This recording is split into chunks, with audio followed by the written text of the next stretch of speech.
Avui a l'Espai del Peix parlem de la família dels crustacis més cèlebre a Palamós, les seves gambes.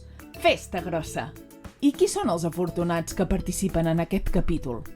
L'Alfons, la Martina i en Pere, una família de Salt que volem conèixer per saber si van o no van peixos de peix. A la meva esquerra tinc en Pere Garrido, que té 5 anys, sí?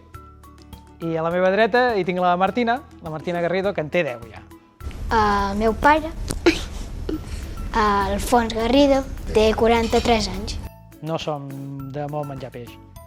A mi m'agrada el peix, I m'agradaria menjar-ne més, però... Com? Que no mengeu peix? Això no pot ser, que és molt bo i saludable. Ara, un peix que m'agrada molt, que n'he menjat una vegada a la meva vida i m'agrada moltíssim, és el gall de Sant Pere. Vaig menjar una vegada i és boníssim. Que jo no sóc un peix, Ui, Pere, certament no ets un peix, però si ho fossis, quina cara posaries? Ja veureu com aquests petits, d'una manera o altra, acabaran menjant peix. Comencem!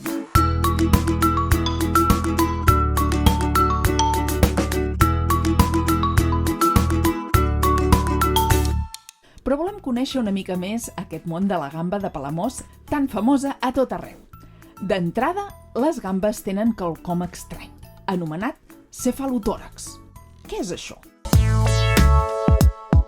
A tota la Mediterrània hi ha més de 150 espècies diferents de gamba, però no totes tenen interès comercial. A Palamós se'n pesquen unes 10 espècies, totes amb la tècnica de l'arrossegament. La més famosa, apreciada i saborosa, és la gamba rosada. Se'n fan 4 categories: petita, mitjana, grossa i extra. També són apreciades a la llotja la gamba blanca, la gamba borda, la panxuda i la plana.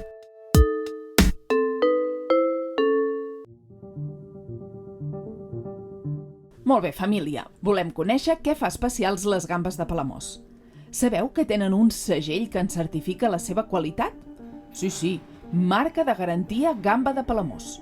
No totes les gambes que es pesquen l'aconsegueixen, perquè han de passar un examen.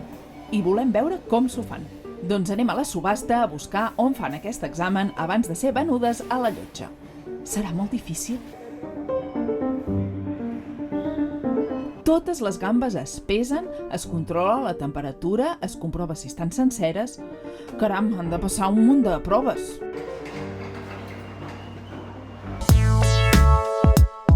Les mesures recollides al reglament de la marca de garantia Gamba de Palamós asseguren la màxima qualitat del producte en termes de sabor, aroma, aspecte i frescor al llarg de tota la cadena, des que es pesca fins que es ven. A la llotja de Palamós s'examina rigorosament cada partida de gamba desembarcada abans d'atorgar-li l'etiqueta de producte certificat.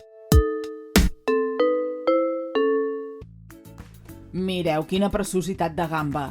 Aquesta ha passat la certificació i ja té la marca de garantia Gamba de Palamós. Ara, a la subhasta i d'allà, al final, al nostre plat. En volem saber més d'aquest sistema que segueixen a Palamós per certificar les gambes. On el podem trobar? Família Garrido Mató.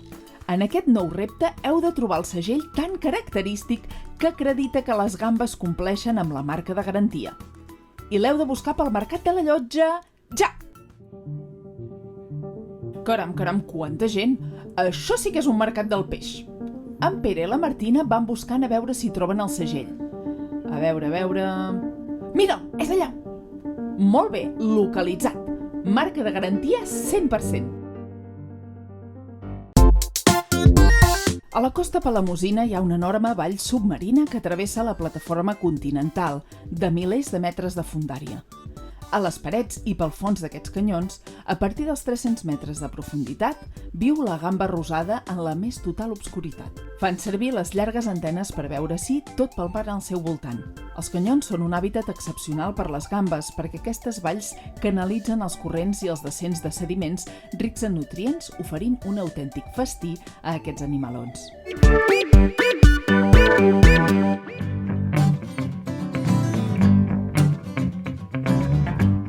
Alfons, Martina, Pere, posem mans a l'obra i anem a cuinar la recepta d'avui. Com que ja hem conegut la gamba rosada, ara volem cuinar amb la seva cosina germana, la gamba blanca, molt comuna també a la Llotja de Palamós. Què us sembla?